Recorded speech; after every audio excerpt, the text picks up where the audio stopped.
Hello everyone and welcome back! Today I am making another video. We all know what that means. That's right folks, I am back on Minecraft with another science assessment. Yay. But wait right there boys and girls, stay in your seats because today we'll be talking about Wi-Fi. In other words, our life source. Okay, so this is actually a bit different from the last two I made. This time I actually didn't make this by myself. This assessment was made by 5 people in total, including me. Their names are Chris, Marcus, Brody, Jake, and of course, the guy no one cares about.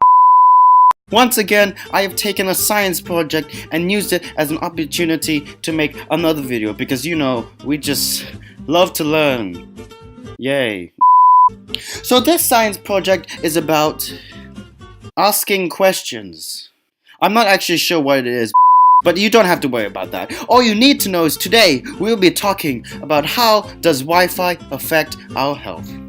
Now, some of you might think you will be hearing 5 different voices throughout this video because you know it was made by 5 different people. Unfortunately, that is not the case for you. The voice you are hearing right now is a voice you will be listening to for the entire video. No! No! No!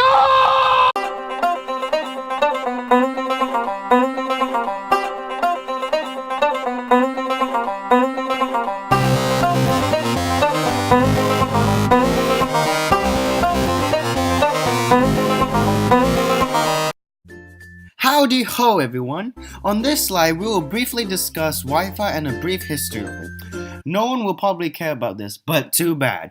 You will have to listen to it anyway. Wi-Fi is a form of wireless internet which allows you to connect to electrical devices to Wi-Fi without cords. In other words, wireless internet. It uses radio waves to transfer energy waves to electrical devices. Yippee, you probably don't care about this either. Well, too bad again. A brief history of Wi-Fi consists of its inventors, Dr. John O'Sullivan, Dr. Terry Percival, Mr. Diet Austri, Mr. Graham Daniels, and Mr. John Dine, whatever. They worked together and gave us Wi-Fi. Yay! Wi-Fi is also a form of non-ionizing radiation, so it will eventually have some negative effects on your body. This is a brief history of Wi-Fi. On this slide, I will be talking in depth about Wi-Fi.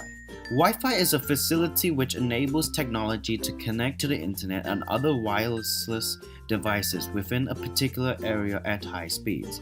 It is the ability to connect to the internet wirelessly. It uses radio signals to transfer information between your wireless device and the internet. The radio signals are very short, but that is why they don't travel very far. They travel about as far as the average house to the side of the road. The closer you are to the internet modem, the stronger the connection will be. When you send information back to the internet, the process works back to front. Your devices send information back to the internet via the radio waves. This is an explanation in depth of how Wi-Fi works. Your phones are a major part in most people's lives. What most people don't know is how much your phone Wi-Fi actually affects you. Here we are discussing how having your phone affects your health. Your phone are continually sending out signals to Wi-Fi towers in order to connect to them. We also have the Wi-Fi towers sending continuous signals everywhere, trying to connect to different phones. This means that our body are constantly being bombarded with radio frequency waves. Mobile phones uses radio waves which travel through different Wi-Fi towers. Radio frequency waves are electromagnetic fields that cannot break chemical bonds or cause ionizing in the human body. Although phones are considered to be low-powered radio frequency transmitters, your phone transmits power when it is on, and therefore it is important to make a bigger distance from the phone to reduce radio frequency exposure. You should keep a minimum distance of 20 centimeters from their phone to reduce your radiation exposure. People should also turn off their phones at night or turn it to airplane mode. Many people nowadays are. Okay, hang in there because we're already up to the 4th slide. Wow, I feel like I'm on. Actually, I feel like I could collapse at any moment now. I was about to tell you the name of the person who made this slide, but then I remembered no one cares about him. Wi-Fi is almost everywhere. There are thousands and thousands of Wi-Fi signals emitting radiation and electromagnetic frequency. So how can all this radiation affect our bodies? Unfortunately, the effect Wi-Fi has on our bodies is very detrimental and have many negative results. These are just few examples of what happens when we humans are exposed to large amounts of radiation emitted by Wi-Fi.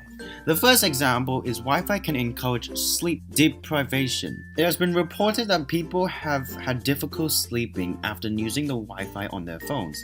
This is loosely because phones are connected to the Wi-Fi, which exposes people to electromagnetic signals, giving them sleep problems. The second example was proven by an experiment with Wi-Fi performed by Danish ninth graders. Plants of the same type were placed in 2 different locations. They placed plants in a free wireless radiation while the other plants were placed next to 2 routers that released the same radiation as a cell phone. The plants placed near the radiation didn't grow. Their conclusion is that Wi-Fi can affect cell growth. Scientists also began to look at the impact of 4G radiation. They performed their research and found that people exposed to 4G radiation had several areas of reduced brain activity, concluding that Wi-Fi can derail brain functions. Another example is shown through a study involving 69 subjects. All 69 of these subjects were placed near Wi-Fi and all reported that they experienced a real physical response to the electromagnetic frequency being emitted by the Wi-Fi. The physical response that they reported was increased in heart rate, similar to the heart rate of an individual under stress. It has even been shown that being exposed to electromagnetic frequency can increase the chances of tumor development. In conclusion, just because the radiation that Wi-Fi emits is non-ionizing doesn't mean it's not unhealthy for you. And of course, the last slide was created by none other than Christopher Holm. For the most part of this video, we have either been explaining Wi-Fi or telling you why it's bad. Now we're gonna tell you lads, yes, I was forced to say lads, what you can do to prevent being heavily affected by Wi-Fi and cell phone radiation. For both phones and Wi-Fi devices, like computers or tablets, the concept is quite similar. Reduce exposure time as much as possible. Don't hold near or on your body for a prolonged space of time. Turn off or on airplane mode when not in use. An interesting one as well is not sleep next to your phone or Wi-Fi modem, unless of course it's off or on airplane mode. Sleep is very important and doesn't need to be unnecessarily hindered by Wi-Fi. However, in my opinion, the best thing that you can do is to, message from Chris, do your own research. This is a very serious topic and there is a lot to take in, so we vehemently recommend you research for yourself and make up your own opinions. If you look in the right places, you'll be shocked at what you find. Anyways, peace out lads. I was forced to say that. I finally finished! It's like 10 p.m. and I just can't wait to actually get some sleep. Anyways, this is the end of the video. I hope you learned something today. If you didn't, then I don't blame you. If I were to be honest with myself, I didn't understand half the things I was saying. But I had fun, and that's all that matters, I think. Anyway, for those who aren't deaf yet from listening to my voice, I just want to let you know, thank you so much for watching. If you have watched up to this point, then I salute you for getting this far. And yeah, that's it. Bye.